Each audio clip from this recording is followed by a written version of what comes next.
அழகான ஒரு மரோப்ரா பீச் என்ற இடத்த நான் இன்றைக்கி அடிப்பேன். பாருங்கோ எவ்வளோ சிறப்பாக இருக்குன்னு சொல்லி ஒரு அழகான ஒரு காலநிலை கூட இன்றைய நாள் நல்ல சிறப்பாக இருக்குது. நல்ல சுற்றுச்சூழல் வடிவாக பாதுகாக்கப்பட்டிருக்க பார்க்க மகிழ்ச்சியாக இருக்குது.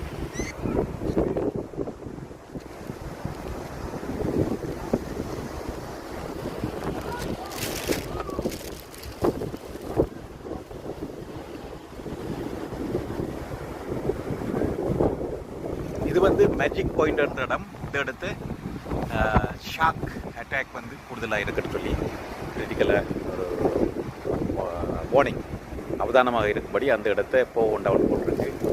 ஸோ அதில் பெரிய ஒரு கிளிப் ஒன்று இருக்குது பாருங்க, நல்ல அழகாக இருக்குது. நான் இன்றைக்கு இங்கே பப்ளிக் டிரான்ஸ்போர்ட்லாம் வந்தேன். எனக்கு அது இப்போ ஒரு விருப்பமாக இருக்குது. புதிலாக எனக்கு அந்த பப்ளிக் டிரான்ஸ்போர்ட்டில் போகிறதுல